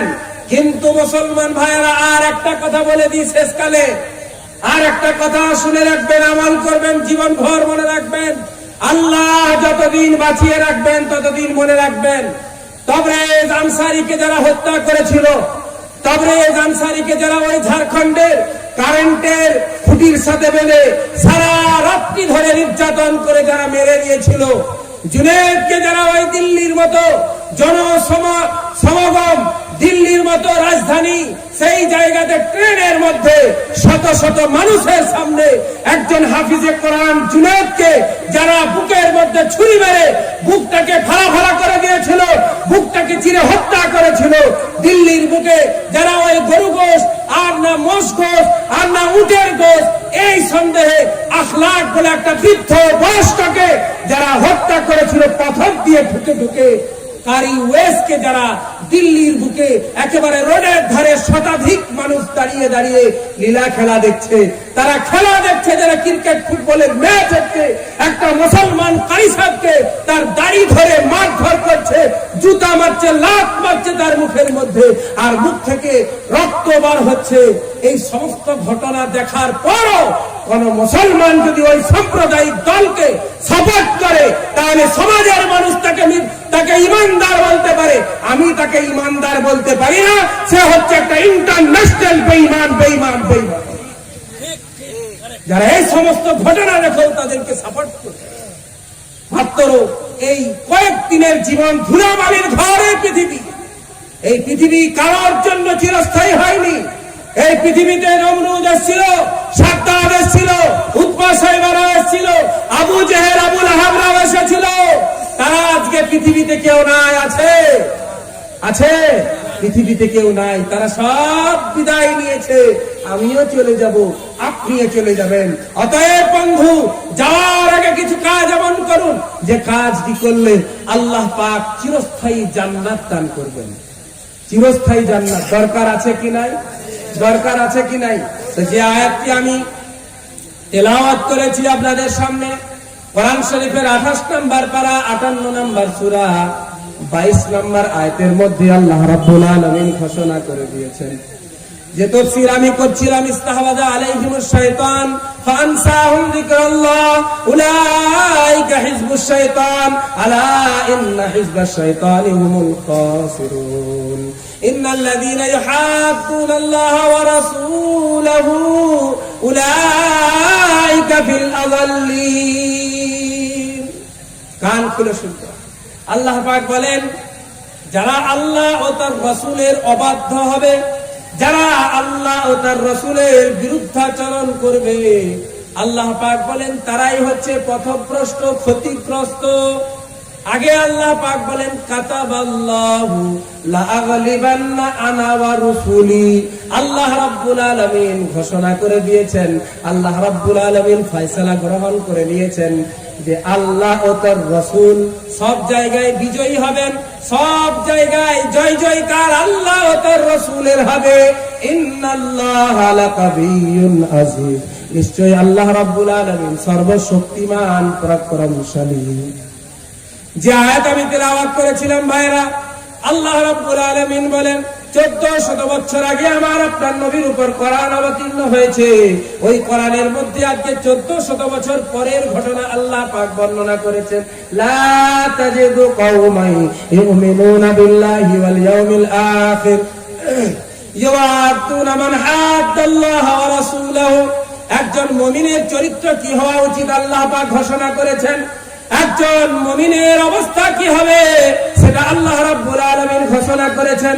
নবীজিকে বলেন, ও নবীজি, লা তাজিদু কওমান ইউমিনুনা বিল্লাহি ওয়াল ইয়াউমিল আখির, আপনি এমন কোন সম্প্রদায় পাবেন না, এমন কোন মানুষ পাবেন না যে মানুষটা দাবি করে যে আল্লাহ ও তার রাসূলকে মহব্বত করে ভালোবাসে। আমরা সবাই আল্লাহ ও তার রাসূলকে ভালোবাসি কি বাসি না? আল্লাহ ও তার রাসূলকে আমরা ভালোবাসি কি বাসি না? সব থেকে বেশি না কম? সব থেকে বেশি। সব থেকে বেশি যখন আল্লাহ ও তার রাসূলকে ভালোবাসি, আমাদের জন্য আল্লাহ ঘোষণা করছেন, শুনুন, লা তাজিদু কওমান ইউমিনুনা বিল্লাহি ওয়াল ইয়াউমিল আখির ইউআদুনা মান হাদ্দাল্লাহ ওয়া রাসূলাহু ওয়ালাউ কানু আবাআহুম أو أبناءهم أو إخوانهم أو عشيرتهم أولئك كتب في قلوبهم الإيمان وأيدهم بروح منه। আল্লাহ রাব্বুল আলামিন বলেন, কোন সম্প্রদায় এমন আপনি পাবেন না যে সম্প্রদায়ের অন্তরের মধ্যে আল্লাহ ও তার রাসূলের মহব্বত আছে, আল্লাহ ও তার রাসূলকে মহব্বত করে ভালোবাসে। এই দাবি করার পরে ওই সম্প্রদায়, ওই মানুষগুলি তাদেরকে ভালোবাসবে, তাদেরকে মহব্বত করবে যারা আল্লাহর বিরুদ্ধে, যারা আল্লাহকে মানে না, যারা আল্লাহর অবাধ্য, তাদের কথা তারা কখনোই মানবে না, কারণ তারা দাবি করেছে আল্লাহ ও তার রাসূলকে মহব্বত করবে। ইউমিনুনা বিল্লাহি ওয়াল ইয়াউমিল আখির। তারপর আল্লাহ রাব্বুল আলামিন বলেন, যদি ওই বিরুদ্ধাচরণকারী, আল্লাহর যে বিরুদ্ধে, ওই ব্যক্তিটা যদি তার নিজের বেটা হয়, ওয়ালাউ কানু আবাআহুম, তার পিতা হয়। পিতা হতে পারে কি পারে না? পিতা অন্যায়কারী হতে পারে কি পারে না? পিতা অন্যায়কারী, আল্লাহ ও তার রাসূলের বিরুদ্ধে কথা বলছে। আল্লাহ পাক বলেন, ওয়ালাউ কানু আবাআহুম, যদি তার পিতা হয়, আও আবনাআহুম, তার পুত্র হয়, আও ইখওয়ানাহুম, যদি তার ভাই ভগ্নী হয়, আও আশীরাতাহুম, তার জ্ঞাতি গোষ্ঠী হয়, তার সমাজের মানুষ হয়, এরাও যদি আল্লাহ রাব্বুল আলামিনের বিরুদ্ধাচরণকারী হয়ে যায়, আল্লাহকে যে মেনেছে, আল্লাহ ও তার রাসূলের প্রতি যে ঈমান এনেছে, ওই ঈমানদার এদেরকে কখনোই ভালোবাসবে না। মারপিট যে আমরা করছি, ইমাম সাহেবের জন্য নয়, ধর্ম প্রচারের জন্য নয়, ধর্ম প্রচারের জন্য নয়, রুই দাসকে আর ওই উত্তরা সিং হাজরাকে চেয়ার দেওয়াচ্ছে। আল্লাহকে যে আল্লাহ বলবে, বিশাল কাজ করেছি রে, তুই ফার্স্ট ক্লাস জান্নাতি, যা বেরিয়ে চল যা। ওরা কি করেছিল? রুই দাসের জন্য আল্লাহ মুসলমানের মাথাটাকে একবার চুর চুর করে দিয়েছিল। বিশাল কাজ করেছি বাবরে, আর একবার দিতে পারলো না। কি বলবে? আল্লাহ আমি উত্তরা সিং হাজরার জন্য দিয়েছি, অসুবিধা নাই। এ বলে ওই দাদার জন্য দিয়েছি, ও বলে ওই দিদির জন্য দিয়েছি। আল্লাহ বলছে, তাহলে শয়তানের জন্য, এরপর তোরা জাহান্নামে চলে যাবে। وإذا رأتهم مكانا بعيدا سمعوا لها تغيظا وزفيرا। দূর থেকে যখন ওই জাহান্নামকে লক্ষ্য করবে, জাহান্নামের গর্জন তারা শুনতে পারবে। কি ভয়ানক জাহান্নাম! আল্লাহ পাক বলেন, তাদেরকে আমি বেঁধে সংকীর্ণ জায়গার মধ্যে নিক্ষেপ করে দেব। ও মুসলমান ভাইরা আমার, আল্লাহ রাব্বুল আলামিন বলেন, যারা এরকম হবে, বাপ যদি ইসলামের বিরুদ্ধে হয়, ছেলে যদি ইসলামের বিরুদ্ধে হয়, ভাই যদি ইসলামের বিরুদ্ধে হয়, তারা কিন্তু আল্লাহর পক্ষে হবে, বাপের বিরুদ্ধে হবে, ভাইয়ের বিরুদ্ধে হবে, ছেলে মেয়েদের বিরুদ্ধে হয়ে যাবে। এমন ঘটনা সাহাবাদের আমলে ঘটেছে। হযরত আব্দুল্লাহ ইবনে উবাই ইবনে সালুল, বাপের নাম আব্দুল্লাহ, ছেলের নাম আব্দুল্লাহ। ভাইরা ধ্যান দিয়ে শুনবেন, বাপের নামও আব্দুল্লাহ, ছেলের নামও আব্দুল্লাহ। আমাদের বাপের নাম যদি হাফিজুর রহমান হয়, ছেলের নাম হাফিজুর রহমান রাখতে দিবা? ওরা কঠিন বেয়াদব রে। ছেলের নাম একই। আর ইমাম বুখারীর বাপের নাম, ছেলের নাম সবে। কত বড় বড় ওলামায়ে কিরাম নিবেন, যারা আমাদের ইসলাম ধর্মের কিতাব পত্র লিখেছে, বাপের নাম যা, ছেলের নামও। বাপের নাম কি? আব্দুল্লাহ ইবনে উবাই, আর ছেলের নাম আব্দুল্লাহ ইবনে সালুল। আব্দুল্লাহ ইবনে উবাই হচ্ছে রাইসুল মুনাফিকিন, মুনাফিকদের সর্দার। আর আব্দুল্লাহ রাদিয়াল্লাহু তাআলা আনহু হচ্ছেন বিখ্যাত একজন সাহাবী। যুদ্ধকালীন, যুদ্ধ যেখানে চলছিল, যুদ্ধের ময়দানে ওই আব্দুল্লাহ রাদিয়াল্লাহু তাআলা আনহুর আব্বা হযরত ওই আব্দুল্লাহ ইবনে উবাই মুনাফিক, রাইসুল মুনাফিক, সে এখন বলে ফেলেছে মুহাজির মুসলমানদেরকে লক্ষ্য করে যে এরা ওই লাঞ্ছিত দল, এরা আমাদের বাড়িতে এসে খায়, পরে আমাদের বাড়িতে এসে থাকে, লাঞ্ছিত এরা। অর্থাৎ মুসলমানরা লাঞ্ছিত, আমরা হচ্ছি সম্মানিত। কে বলেছে? আব্দুল্লাহ ইবনে উবাই, রাইসুল মুনাফিকিন, মুনাফিকদের সর্দার। এই কথা বলেছে আব্দুল্লাহ রাদিয়াল্লাহু তাআলা আনহু কিন্তু কথাটা শুনেছেন। কে? আব্দুল্লাহ কে? তার ছেলে। মুনাফিকের ঘরে একজন বিখ্যাত সাহাবী। ওই সাহাবী মদিনায় যখন ওই সাহাবীরা প্রবেশ করছে, প্রবেশ দ্বারে সাহাবী দাঁড়িয়ে আছে তলোয়ার নিয়ে। বাপ আসবে, তলোয়ার নিয়ে দাঁড়িয়ে আছে। একে একে সাহাবীরা মদিনায় প্রবেশ করছেন। হযরত আব্দুল্লাহ রাদিয়াল্লাহু তাআলা আনহু তলোয়ার নিয়ে দাঁড়িয়ে আছেন। বাপ যখন সামনে চলে আসে, বাপকে লক্ষ্য করে বলে, আব্বা জান, আপনি যে কথা বলেছেন ওই কথার পরিপ্রেক্ষিতে আপনি যে ভুল করেছেন, তার জন্য আপনি যতক্ষণ পর্যন্ত ক্ষমা না চাইছেন আমি আপনাকে মদিনায় প্রবেশ করতে দিব না। কে বলছে? ছেলে বলছে বাপকে। যতক্ষণ পর্যন্ত আপনি ক্ষমা না চাইতেন নবীজির কাছ থেকে, এবং আপনি স্বীকার করছেন মুসলমানরা এবং নবী হচ্ছে সম্মানিত, আর মুনাফিক আর কাফেররা হচ্ছে লাঞ্ছিত, লজ্জিত, পদদলিত, এই কথা আপনাকে পুনরায় মুখে ঘোষণা করতে হবে। বাপ বেটার এই তর্ক চলছিল। বিশ্বনবী মুহাম্মদুর রাসূলুল্লাহ সাল্লাল্লাহু আলাইহি সাল্লাম হাজির হয়ে যান। নবীজি হাজির হয়ে জিজ্ঞাসা করেন, আব্দুল্লাহ কি হয়েছে বলো। আব্দুল্লাহ রাদিয়াল্লাহু তাআলা আনহু বলেন, ইয়া রাসূলুল্লাহ সাল্লাল্লাহু আলাইহি সাল্লাম, এই হচ্ছে আমার আব্বা আপনার ব্যাপারে যুদ্ধের ময়দানে বলেছিল মুসলমানরা হচ্ছে লাঞ্ছিত, এই মক্কা থেকে যারা মুহাজির হয়ে মদিনায় চলে এসেছে এরা হচ্ছে লাঞ্ছিত, লজ্জিত, আমি হচ্ছে সম্মানিত, আমরা সম্মানিত। এই কথার দরুন তাকে ক্ষমা চাইতে হবে, ক্ষমা না চাইলে আমি মদিনায় কিন্তু প্রবেশ করতে দিব না। বাপকে ক্ষমা চাওয়া করিয়েছেন হযরত আব্দুল্লাহ রাদিয়াল্লাহু তাআলা আনহু। এজন্যই তো আল্লাহ রাব্বুল আলামিন বলছেন, আল্লাহর বিরুদ্ধে যারা হবে, ওয়ালাউ কানু আবাআহুম আও আবনাআহুম আও ইখওয়ানাহুম আও আশীরাতাহুম উলাইকা কাতাবা ফি কুলুবিহিমুল ঈমানা ওয়া আইয়াদাহুম বিরূহিম মিনহু ওয়া ইদখিলুহুম জান্নাতিন তাজরি মিন তাহতিহাল আনহার। যাদের অন্তরের মধ্যে ঈমান আছে তারা কখনোই আল্লাহর বিরুদ্ধে যারা তাদেরকে সাপোর্ট করবে না, তাদের ভক্ত তারা কখনোই হবে না, তাদের জন্য তারা কখনোই প্রাণ নেবে না, প্রাণ দিবে না। আর এরকম যারা হবে, যারা আল্লাহকে মহব্বত করবে, আল্লাহর কথা যারা শুনবে, আমল করে জীবন যাপন করবে, আমি আল্লাহ রাব্বুল আলামিন তাদেরকে এমন জান্নাতে প্রবেশ করাবো, ওয়াইদখিলুহুম জান্নাতিন তাজরি মিন তাহতিহাল আনহার, তাদেরকে আমি এমন জান্নাতে প্রবেশ করাবো যে জান্নাতে পাদদেশে থাকবে প্রবাহিত নদী। আগে আল্লাহ রাব্বুল আলামিন বলেন, রাদিয়াল্লাহু আনহুম ওয়া রাদু আনহু, আল্লাহ পাক তাদের উপর সন্তুষ্ট, তারাও আল্লাহ রাব্বুল আলামিনের উপর সন্তুষ্ট। যে আয়াত আমি আগে পড়েছিলাম সেই আয়াতে আল্লাহ পাক শয়তানের দলের ঘোষণা করলেন, উলাইকা হিজবুশ শাইতান, এরা হচ্ছে শয়তানের দল, আর শয়তানের দল কখনোই কামিয়াব নয়। এই আয়াতে আল্লাহ পাক ঘোষণা করছেন আল্লাহ ওয়ালাদের দল, উলাইকা হিজবুল্লাহ আলা ইন্না হিজবাল্লাহি হুমুল মুফলিহুন। যারা এরকম হবে, আল্লাহ ও তার রাসূলের মহব্বতটা যাদের অন্তরে সর্বাধিক স্থান গ্রহণ করতে পারবে, তারা হচ্ছে আল্লাহর দল। বলুন সুবহানাল্লাহ। উলাইকা হিজবুল্লাহ, এরা হচ্ছে আল্লাহর দল। আর আল্লাহর দল যারা, তারাই হচ্ছে কামিয়াব। আল্লাহ পাক আমাকে আপনাকে কামিয়াবি দান করুন। বর্তমানে এই পরিস্থিতিকে সামনে রেখে আল্লাহ পাক আমাদের সকলকে সচেতনতা অবলম্বন করা তৌফিক দান করুন। যাকে সাপোর্ট করলে, যার সাথ দিলে মুসলমান সমাজের উপকার হবে, পশ্চিম বাংলা সহ ভারতবর্ষের উপকার হবে, তাদের সাথে থাকার আল্লাহ পাক আমাদের সকলকেই তৌফিক দান করুন। আমিন। ওয়া মা আলাইনা ইল্লাল বালাগ। আসসালামু আলাইকুম ওয়া রাহমাতুল্লাহি ওয়া বারাকাতুহু।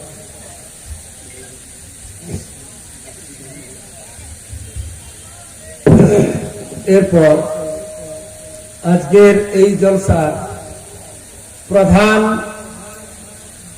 বক্তা আমাদের সকলেরই প্রাণপ্রিয়, আমাদের সকলেরই কাছে মহব্বতের পাত্র, আমাদের সকলের বয়োজ্যেষ্ঠ মুরব্বী হযরত হাফিজ আলহাজ গোলাম আহমদ মুর্তজা সাহেব দামাত বারাকাতুহুমুল আলিয়া উপস্থিত হয়েছেন। আমরা সকলেই সামনে সামনে এগিয়ে বসে যায়, যারা দূর দূরান্ত ছড়িয়ে ছিটিয়ে আছেন তাদেরকেও বলবো আপনারাও সামনে সামনে চলে আসুন, হুজুরের বক্তব্য শ্রবণ করুন এবং প্রথমে আমি বলেছিলাম তার জন্য দোয়া করুন। আল্লাহ পাক তার হায়াতকে যেন আরো বাড়িয়ে দেন, অনেক দিন যেন আমাদের মাঝে